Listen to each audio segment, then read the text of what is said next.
page 36.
Good morning, everyone. We're very happy to have with us our very dear brother, Swami Mahayogananda, who, for those of you who are newcomers, spent several years living with us here, and I know him from before he joined. In fact, he joined, I think, a week before I left Trabuco. Yeah, so it was just 1997. So when we're celebrating our 25th anniversary, he's celebrating his 25th anniversary. So now it's over 26 years. So anyhow, he's become almost, we can say, a senior sadhu of the order. Hard to imagine, but anyhow, we're happy here. He came specially for the memorial service because he lived several years with Swami Brahmarupanandaji and formed a very close relationship, wanted to be here for the memorial service. So we requested that he come a week earlier so he could speak here. So we'll have him with us for the whole week. So we're very happy that Swamiji will speak on a very nice topic, mission, joy.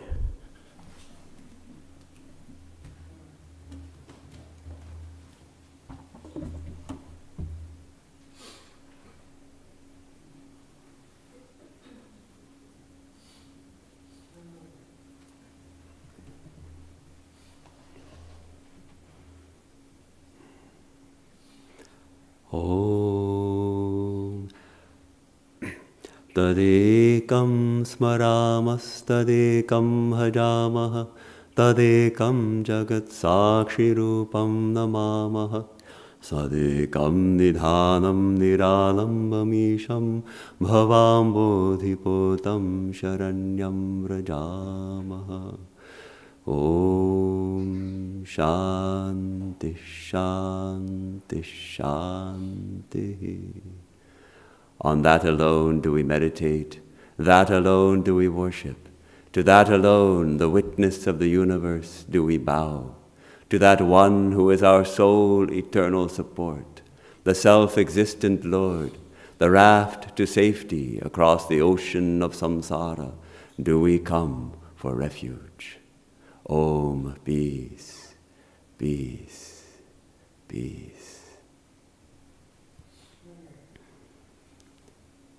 So it is a great joy for me to be here, and of course a joy tinged with a little sadness, because we are missing our dear Swami Brahmarupanandaji.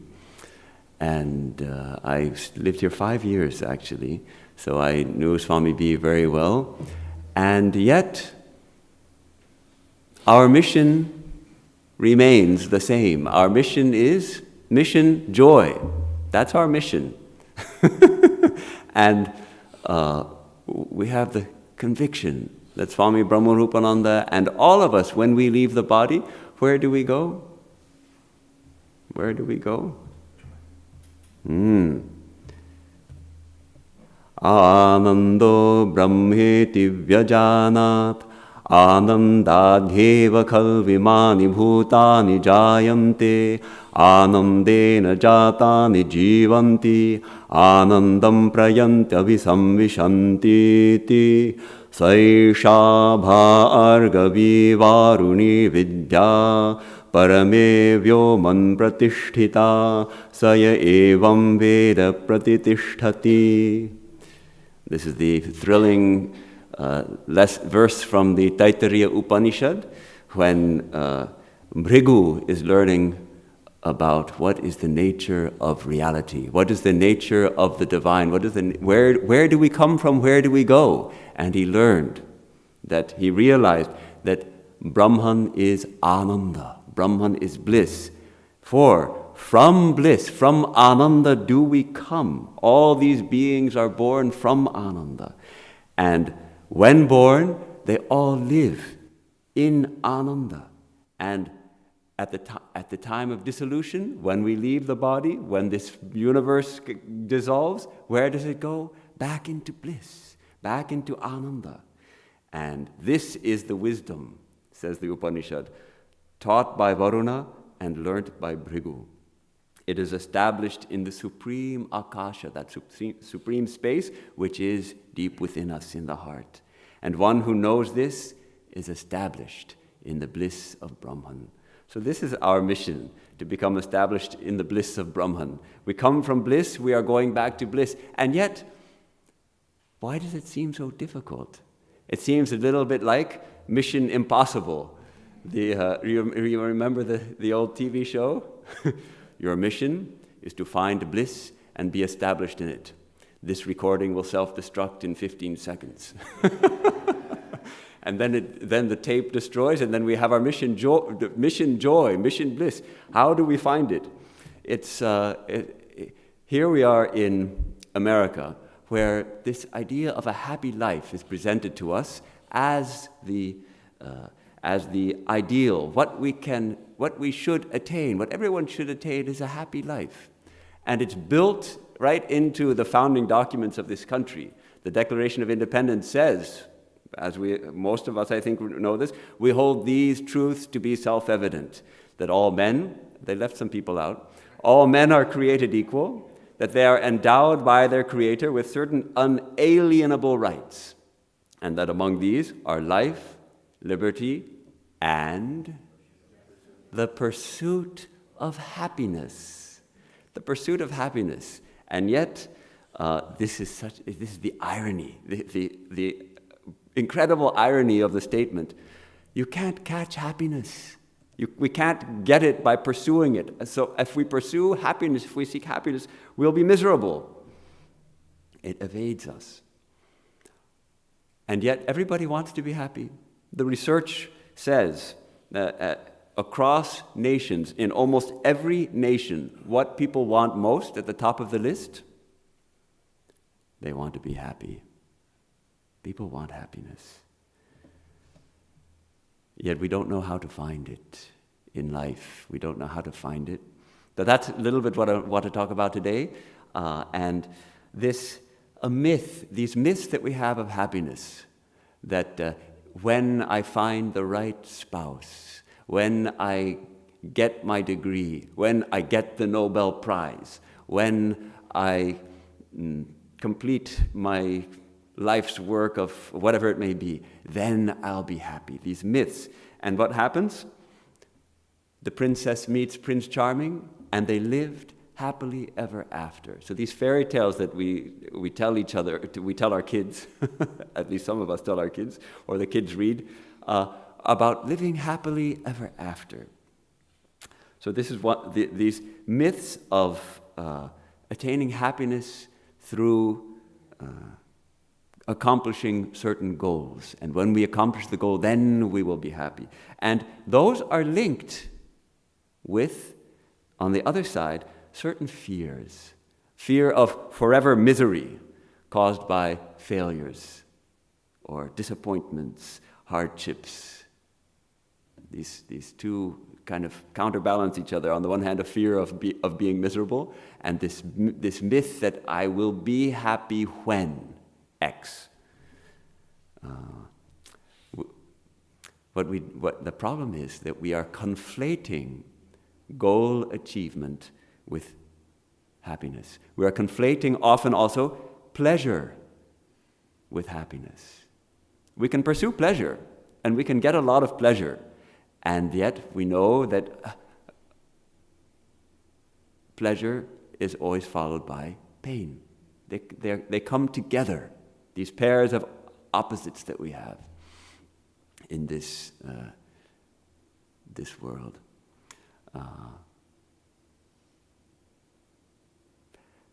The old story of the musk deer, Sri Ramakrishna used to tell. The deer, a certain kind of deer, a musk deer, produces in its navel a certain fragrance, musk, and it's an intoxicating fragrance. And the incense makers know that, so they hunt the musk deer to make incense, and perfume and all that. But whatever it may be, the musk deer smells this fragrance, this intoxicating fragrance coming from where? From somewhere, and runs through the forests and up the mountain tops and into the valleys and along the rivers and searching for that fragrance. And it never finds it, and it finally dies exhausted, never having found it. When all along, where was the fragrance coming from? It's coming from its own navel. So like that, we are also chasing after happiness everywhere, in all our careers, in our families, and it's already here within us. Only we don't realize it. It's here within is the joy. That's our Vedantic teaching. True joy, the permanent joy, is already ours. It is our own true nature. And any joy based in the external world, in the material world, no matter how subtle that joy may be, it doesn't last. At the same time, all the joys the little joys that we may taste in this world, they are, says the Upanishad, and Swami Vivekananda also explains this, they are a reflection of our true nature. When we get a little joy, we meet a friend after a long time, we feel joy. That's a reflection of the infinite joy that lies at the root of our being. So,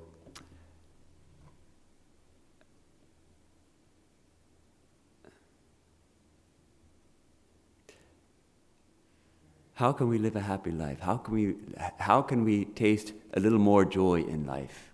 There's a difference between what we usually call happiness, which is generally contingent on external circumstances, we think, and is followed by, we have the Sanskrit words sukha and dukkha, and they come as a pair. Sukha and dukkha. We get a little happiness, we get a little sorrow, we meet our friend, we're happy, our friend dies, we're sad.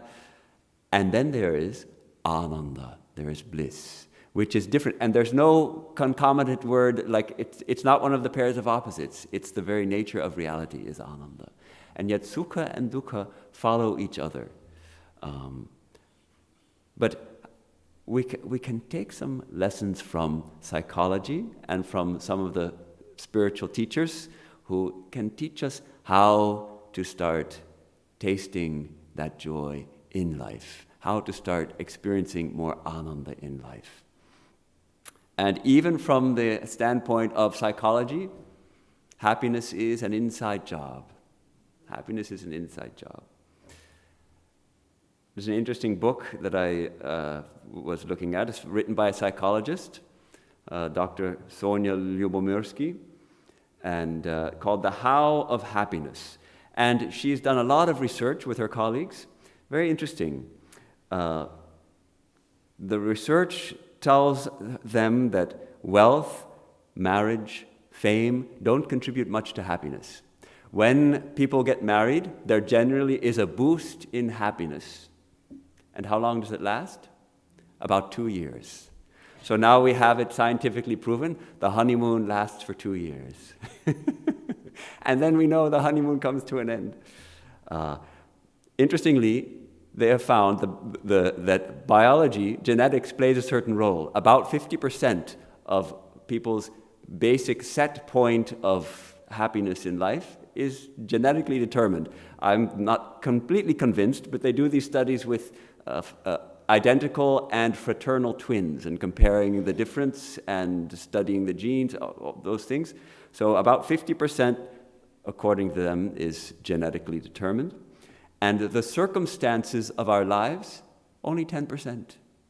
So that means 40% is in our own hands. 40% of our experience of joy is in our own hands. Intentional activity, what we do and what we think has a tremendous impact on our state of mind. Lyubomirsky and the other researchers find that the happiest people do a lot of these kind of things. One, they devote lots of time to their family and friends and cultivating and nurturing their personal relationships. They easily and frequently express gratitude. They are thankful people. They are often first to offer a helping hand. In the supermarket, somebody is struggling with their bags and somebody else comes over to help. The happiest people are likely to be the first ones to do that. They imagine a future with optimism. They are able to savor the little pleasures of life. They are able to live more in the moment. They have a weekly or perhaps even daily habit of physical exercise, generally. They also do have lifelong goals to which they are deeply committed, and they face challenges with poise and strength.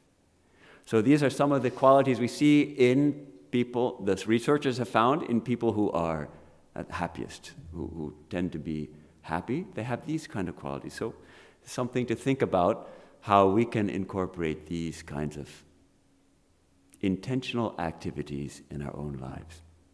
The title of the talk today, Mission Joy, is actually based on a film, a documentary film. One of our nuns in Santa Barbara, Parajava Krishna Prana, she told me, I watched this great film called Mission Joy. I watched it twice in a row. It was so good. And I said, that sounds like a great topic for a talk. I'll take it. So then I found out about the film. and there's also a book based on it. It's a documentary film about a very high-level interfaith dialogue between two of the most well-known spiritual figures in the world today, His Holiness the Dalai Lama and Archbishop Desmond Tutu. They gathered together in Dharamsala for the Dalai Lama's 80th birthday in 2017, I think it was, and they spent 5 days together talking about joy. Both of these men have suffered a lot in life. They have had tremendous suffering. And yet both are also deeply joyous people. And they're coming together. One feels that joy simply in their interaction. And they have a playfulness that is, and a laughter which is infectious. This play, that life is a play. And they're constantly poking fun at each other, teasing each other, laughing, almost coming to tears also together. It's a beautiful film. I recommend watching it. A lot of humor. We see the same thing with Sri Ramakrishna. He's constantly telling jokes, making his disciples laugh, and then inspiring them with the deepest truths. So the coordinator of their conversation solicited questions from the people of the world on what we should ask these two great figures. And he was fascinated to find that the most asked question was not about how we can discover joy, how we can find joy for ourselves, but how can we possibly live with joy in a world so filled with suffering? That was the question that people were really wondering. How can we live with joy when we see so much suffering? Is it even right to live with joy? Is it even proper to live with joy if there's so much suffering? Well, they covered much ground in their dialogue. And one thing that kept coming up in their talks was connection with others, connection with other people. I'm going to read a few quotes. The Dalai Lama, here's a quote from the Dalai Lama. He says, "The paradox is that although the drive behind excessive self-focus is to seek greater happiness for yourself, it ends up doing exactly the opposite." When we're people who are very self-involved, wanting to be happy, they find they have it has the opposite effect.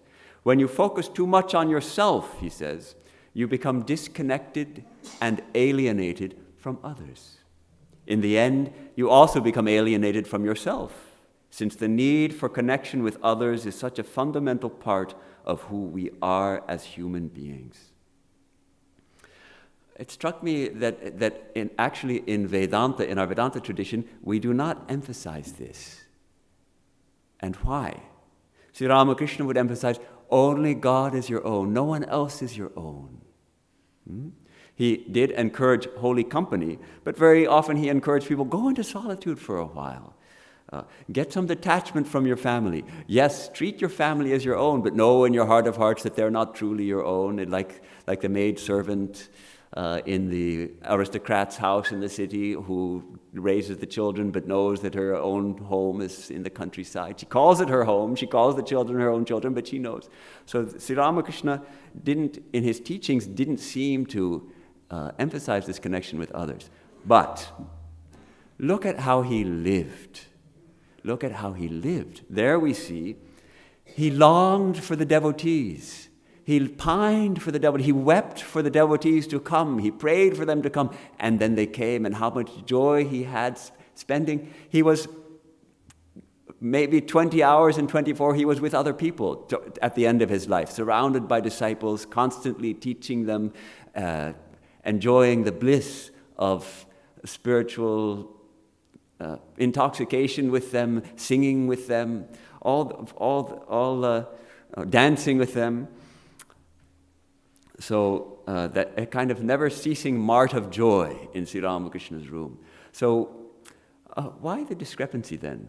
And I thought about it a little bit. I think part of it could be the Indian culture of the time with the joint families. There was a lot of emotional entanglement and so many expectations from the families to fulfill certain duties, and perhaps very little freedom in that context. So Sri Ramakrishna wanted to emphasize this, whereas in modern life, especially here in the West, but all over the world, families are becoming fractured.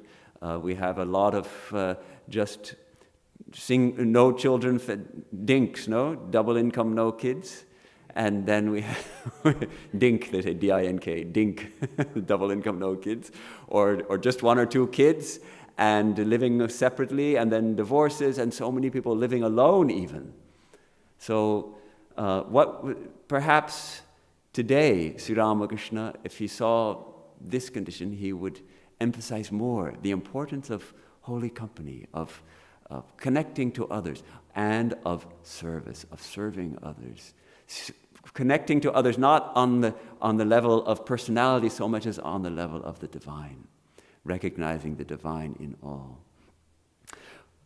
We also see Swami Vivekananda, the very close relationships he had with so many people. It's especially touching to read his letters to the Hale sisters, which are full of brotherly sentiment and teasing and joking and expressing his profound love for them. So we go back a little bit to the discussion of the Dalai Lama and Archbishop Tutu. They discussed some of the obstacles to joy. And they touched on the obstacles. I'll just read them quickly. Fear, stress and anxiety, frustration and anger, sadness and grief, despair, loneliness, envy, suffering and adversity, illness, and fear of death. These were some of the obstacles to joy that came up. A beautiful term that the Dalai Lama came up with is mental immunity. Just as we develop immunity to germ agents, physical immunity by the immune system, a germ agent enters the body and the immune system neutralizes it. So likewise, negative thoughts, negative emotions enter our minds. And we develop a certain mental immunity to neutralize those. Learning to avoid destructive thoughts and emotions and to develop positive ones. This is a kind of mental immunity. Now, interestingly, the two brothers, we can call them brothers, I think, the Archbishop and the Dalai Lama, they had a little disagreement about this, a little different attitude. The Archbishop argued that, well, our emotions are natural. If we have a negative emotion, we shouldn't beat ourselves up over it. We shouldn't say, "Oh, I'm very bad. I had an angry thought. And true, that's also true. We shouldn't beat ourselves up when negative emotions arise. But the Dalai Lama emphasized, and I think from our Vedanta tradition we would agree with him, that countering negative thoughts, negative emotions with that mental immunity, we can learn to avoid those negative states of mind. We can learn to outgrow them, as it were, to transcend them. And the first step in that process, in the process of joy even, is to accept suffering. To accept suffering. And our response can be in our hands. Suffering, physical misery, even mental misery is inevitable in life. And the first step is to accept it. Joy comes, amazingly, through suffering, not in spite of suffering, oftentimes. First of all, if we pass through suffering, it can bring tremendous strength of mind, tremendous strength. And the Archbishop pointed out, they suffered so much under the apartheid regime. And when they finally attained freedom, also how concomitantly great was the joy. The future generations, he pointed out, they won't understand that joy because they didn't go through the suffering. So it's a challenge because Nobody wants suffering, nobody wants misery, nobody wants pain, and yet it's an inevitable part of life. So accepting it as part of life is, perhaps it seems paradoxically, a first step in the path, in our mission joy. They came up with 8 pillars of joy. And I'd like to just touch on each of these a little bit. We'll find a lot of parallels in our own Vedanta tradition. So there are 4 pillars of mind and 4 of heart. The pillars of mind: perspective, changing our perspective. And I'll read a quote, do a little more on each of these. Changing our perspective, humility, humor, and acceptance. And then of heart, forgiveness, gratitude, compassion, and generosity. Perspective. Swami Swahananda often used this example. You wake up one day and you have the flu, and you say, "Why me? You're miserable."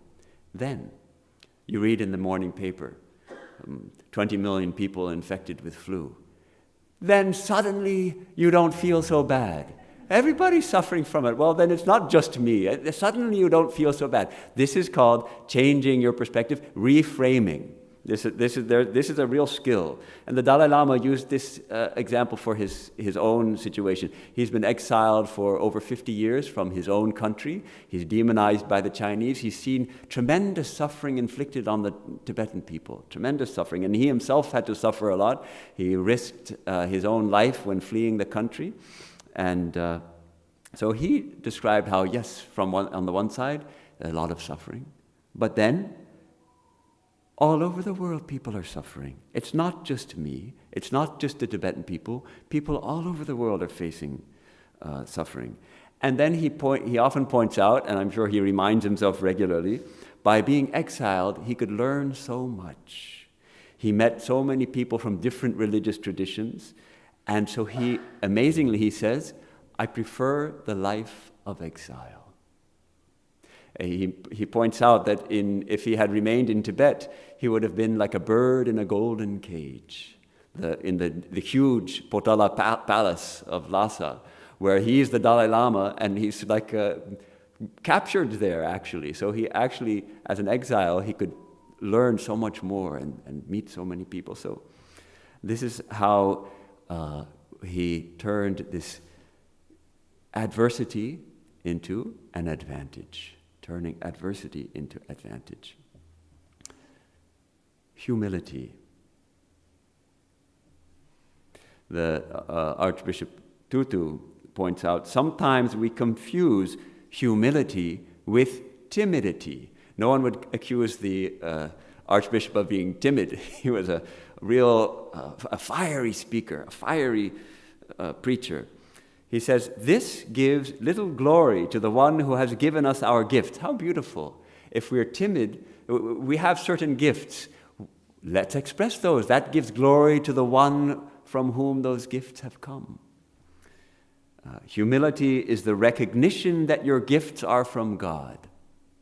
Humility is the recognition that your gifts are from God. And this lets you sit relatively loosely to those gifts, he says. Humility allows us to celebrate the gifts of others, but it does not mean you have to deny your own gifts or shrink from using them. So they are both very humble men, as far as I could tell. The Dalai Lama, of course, is revered by the Tibetans and is really a revered global spiritual leader. And an ordinary person could get a pretty big head from that. He always considers himself only as a simple monk and as one of 8 billion human beings, not as the Dalai Lama, His Holiness, and all of that. They both have developed a very keen sense of humor and have the ability to laugh at themselves. Can we develop that ability to laugh at ourselves? You know, sometimes and especially as we get older, we do what we might feel like calling stupid things, right? We open the refrigerator and we take out the milk and we keep it on the counter, and then when we go and we put our cell phone back in the fridge and close it.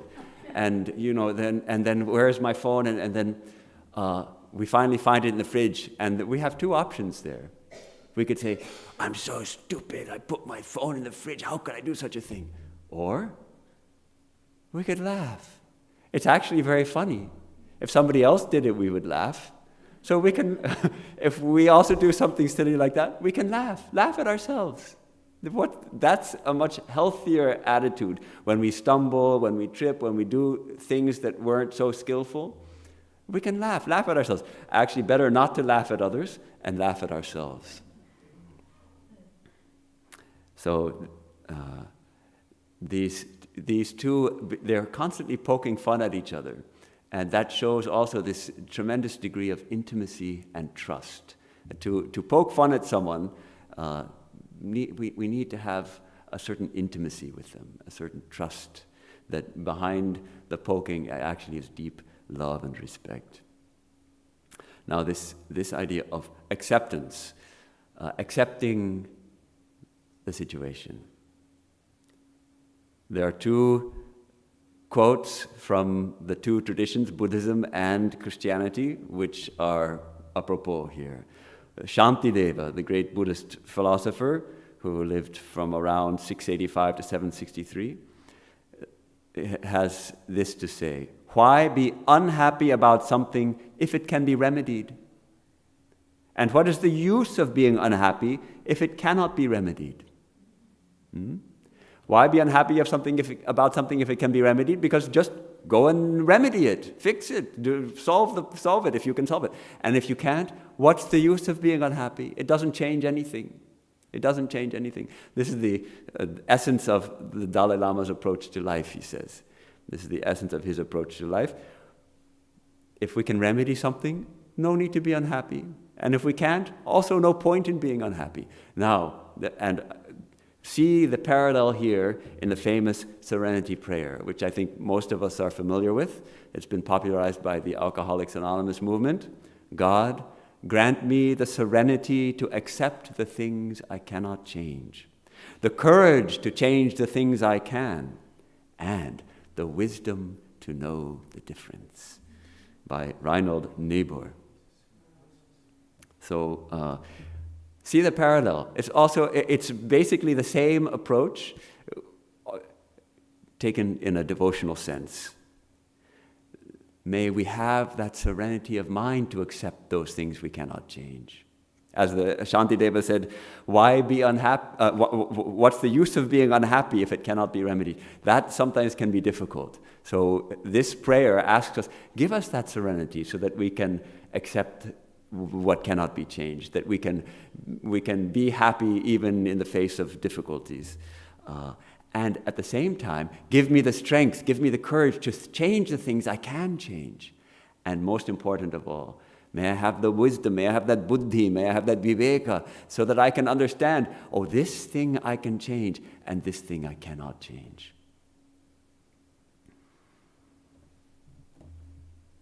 Now, they both talked about forgiveness, this practice of forgiveness, which is freeing ourselves. Forgiveness is primarily a practice of freeing ourselves from some deeply held resentments or deeply held griefs.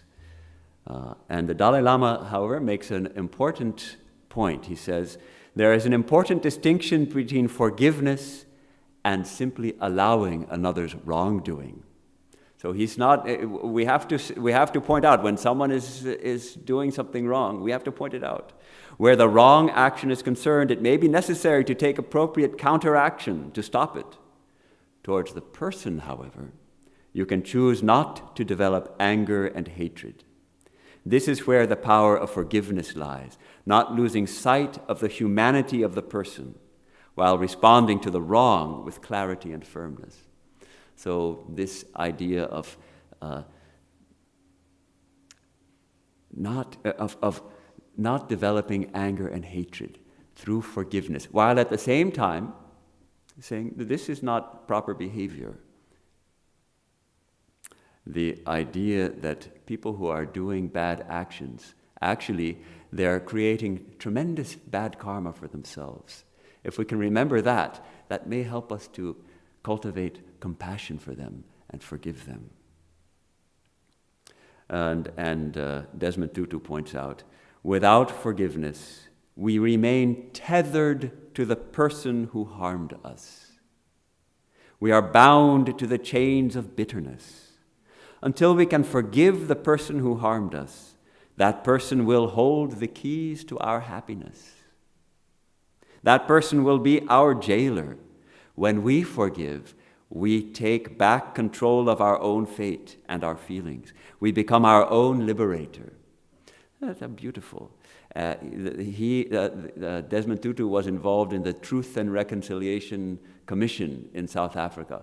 The South Africans had thought of setting up some kind of legal system like the Nuremberg trials, where the atrocities that were committed, those wrongdoers would be tried and convicted and punished. And they decided not to do that. There were tremendous horrible things done. There were many atrocities committed. But they knew that these had to be called out. They had to be aired. So perpetrators of terrible atrocities were brought to the commission. And they also confessed that they had done these things. And the victims were there. And the victims said, we saw you do this, and with this happened. And what happened?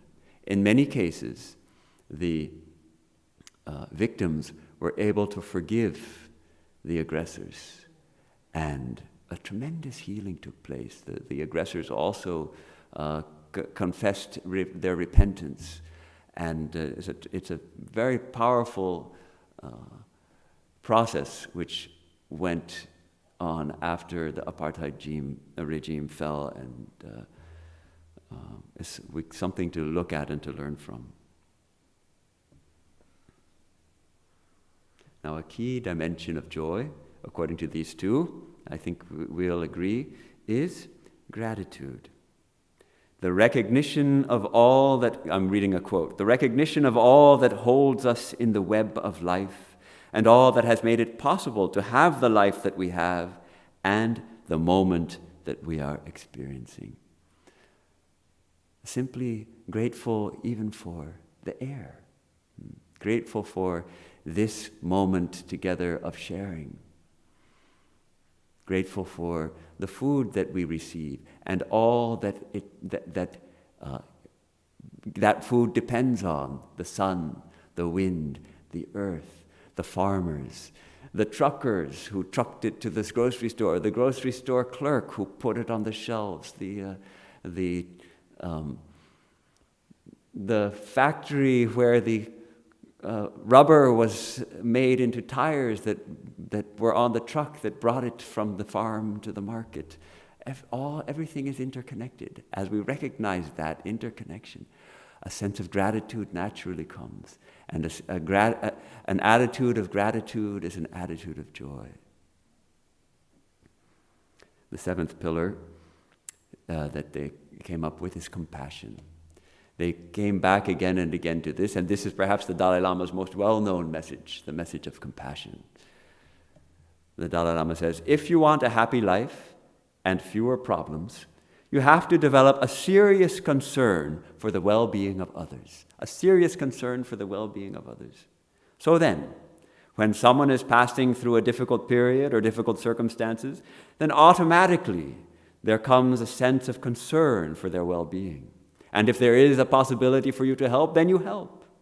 If there is no possibility to help, you can pray, wish them well. This concern for others is something very precious, he says.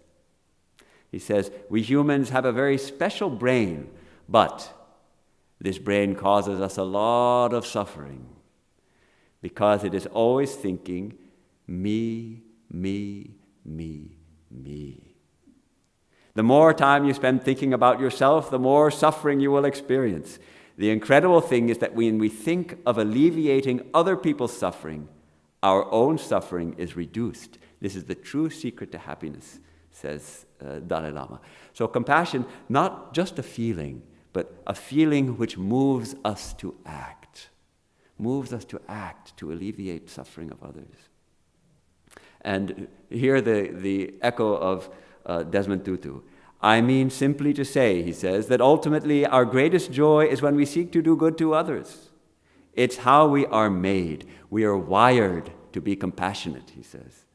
We are wired to be caring for the other and generous to one another. We shrivel when we are unable to interact. And he brings this concept, which probably many of us have heard of, called Ubuntu. It's an African term. This concept of Ubuntu, which says, a person is a person through other persons. Ubuntu says, when I have a small piece of bread, it is for my benefit that I share it with you. You realize that in a very real sense, we are meant for a very profound complementarity. It is the nature of things. So this compassion is, if we have time at the end, we'll read a little from Swami Vivekananda and his call to feel for others. He comes back to that again and again. The best way to feel better ourselves is to help others. They also discuss the idea of generosity. Be generous with our time. We can be generous in so many different ways. We can share our time. Sharing our time is generosity of time. Generosity certainly of money. Usually we think generous, he gives money or something. Generosity of spirit. It's a natural outgrowth of compassion.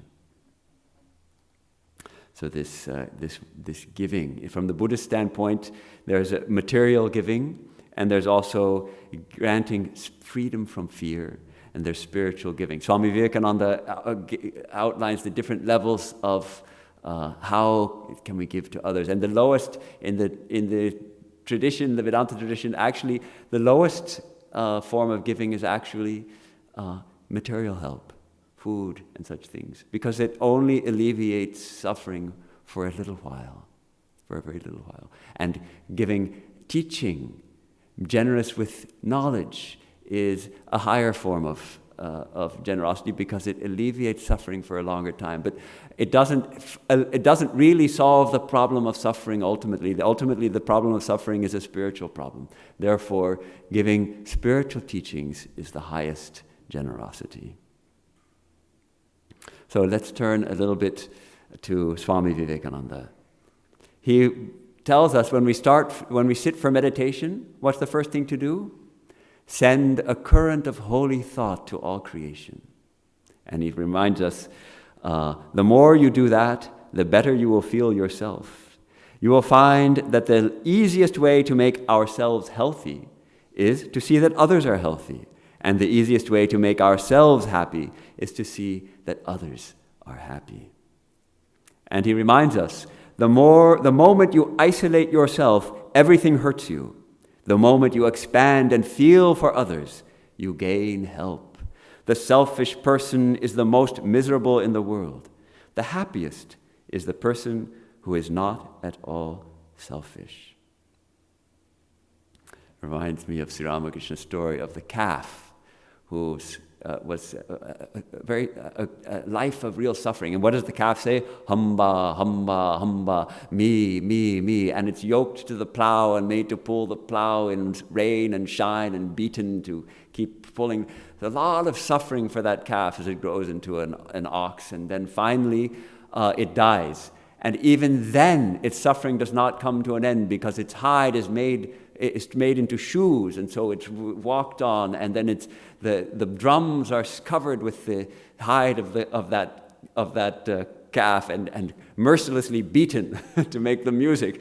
So the suffering doesn't come to an end until what happens? The entrails of that ox are taken and used to make the carding machine, the carding bow of the carder, the cotton carder.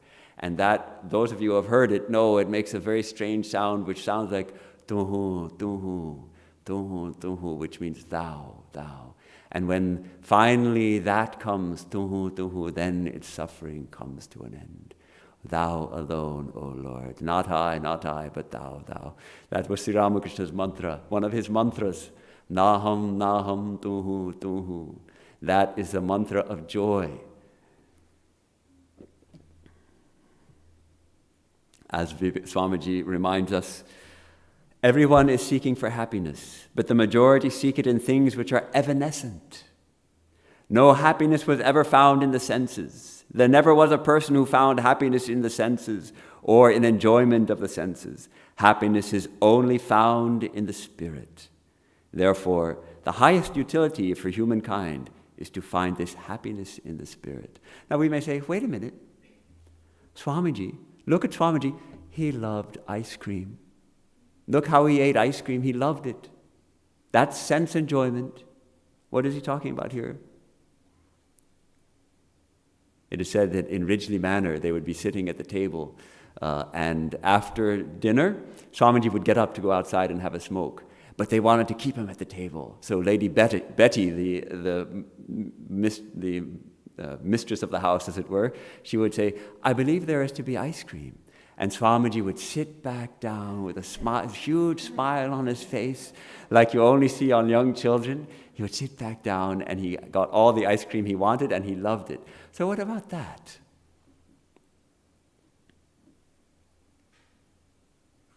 Swamiji was established in the joy of his own true nature, the joy of our own true nature, which is Satchit Ananda. So even something like tasting ice cream brings forth that joy. But he was not one who could be bound by that. We get some ice cream and we think, wow, this is good. I want some more. Tomorrow I also want ice cream. When I'm not getting ice cream, I long for it. I feel bad that I don't have ice cream. Swamiji was not tied in any way like that by ice cream. That reminds me of the beautiful poem by William Blake.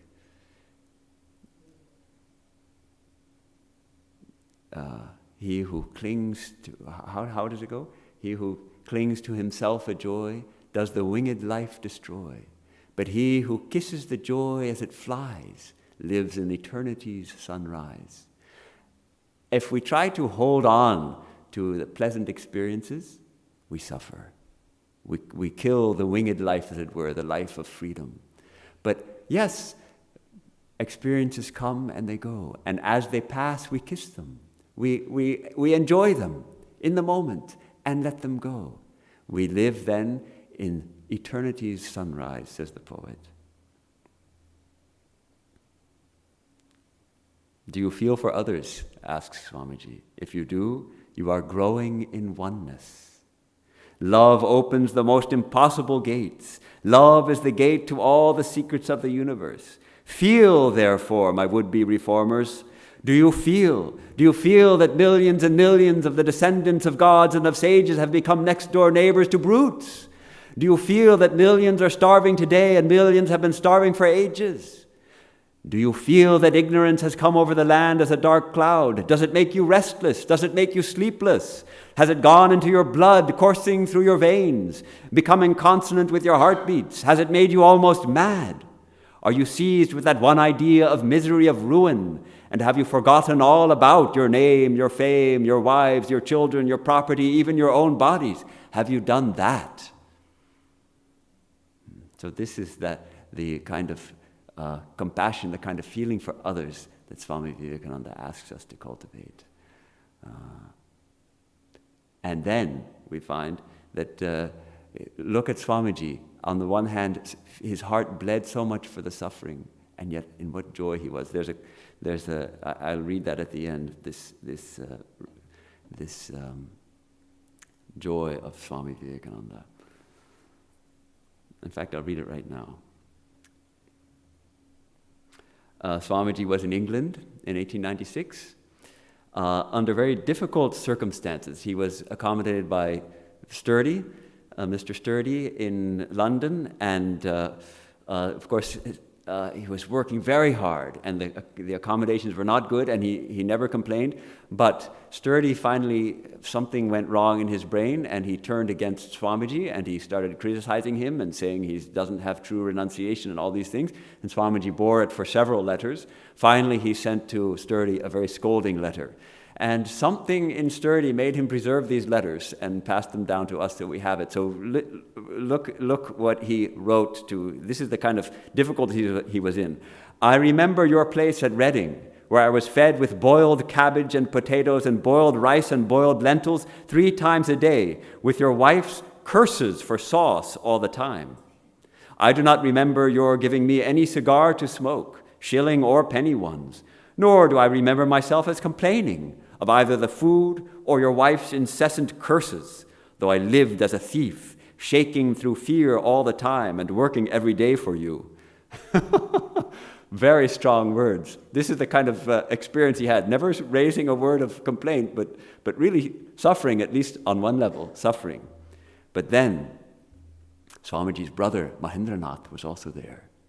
And this is what he related, that one day, one evening, Swamiji told him and the others present, you see, at night I go to my room and lie down.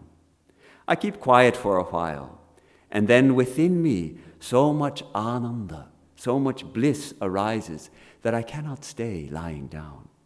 I see the blissful mother, men, animals, the sky and earth, all are saturated with bliss. I cannot lie down any longer, so I get up and dance in the middle of the room. That bliss can no longer be confined within my heart. The whole world becomes filled with it, as it were. And then Mahendra relates, even as he said this, Swamiji began to dance like a child for a little while. Then he said with affection to those who were present, be happy, don't be depressed. The mother is everywhere. All will be filled with bliss. This is the assurance of Vedanta. All will be filled with bliss. Why not now? Naham, naham, tuhu, tuhu. Let us taste that bliss. It's right here. But if we're not tasting it now, we do have the assurance of the scriptures and of Sri Ramakrishna and Swami Vivekananda. We will taste that bliss. We will taste it. I was thinking this morning, relating to Swami Brahmarupananji's departure, and what we do at Belur Math when a monk departs this world. What do? We celebrate. We have a cremation there at Belur Math, not a celebration of joy that he has left us, because yes, we will miss our brothers, but we celebrate his entry into the supreme joy. And we sing, once the cremation starts, actually it's very somber. We all chant the name of Ramakrishna and carry the body around to the different temples and bathe the body and it's very somber and not sad, but gambhir means really deep and profound kind of chant, with 100 monks chanting Hari Om Ramakrishna, Hari Om Ramakrishna, Hari Om Ramakrishna, as we carry the body around. And then we lay it on the pyre, and we light the pyre, and then we start singing. And the first song we sing is this beautiful Bengali song by the brother of Rabindranath. What's the name? Who composed the song? Oi Je Dekha Jai. Anyhow, we'll look that up. Who's the composer? But this song, and the song, the translation of this song is, behold, the abode of bliss can now be seen, resplendent with unparalleled beauty across the ocean of the world, and full of light. Oi je dekha jai ananda dham apurva shobhana bhava jaladhira bhare jyotirmoy. So that's the song we sing, and we sing it again and again and again. As you know, the Bengali songs, they repeat the first line after every verse, and then after singing the whole thing, they sing it again 3 or 4 times. And then, of course, the next songs, continuing until the cremation is over, the songs of joy, the joy of the divine. So ultimately, that's where we find true joy, true bliss, is in God. And exemplified by this beautiful song, I think that's the place to end. The abode of bliss can now be seen. If we do not see it in the body, then certainly at the fall of the body, we see the abode of bliss. We become immersed in it. So come, let us come to the feet of that abode of bliss, which is the divine, manifesting also as Sri Ramakrishna and Holy Mother. There we find our mission fulfilled, our mission of joy. Thank you very much.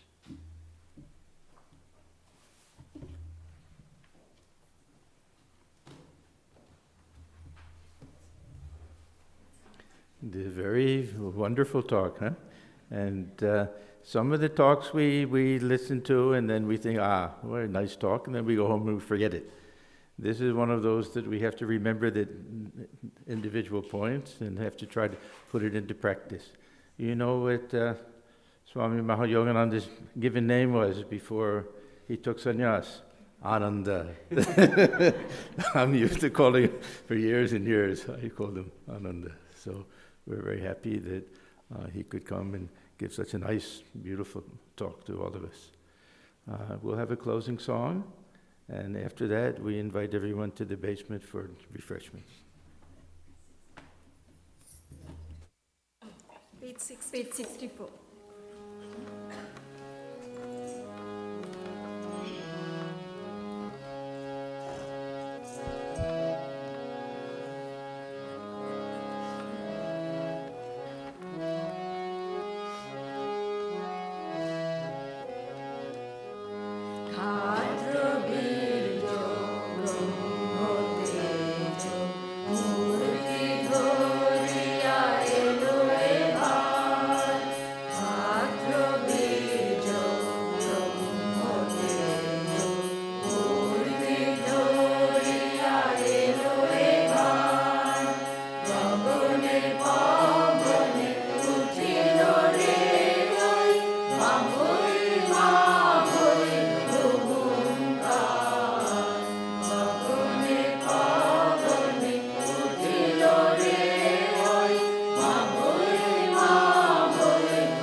Rejoice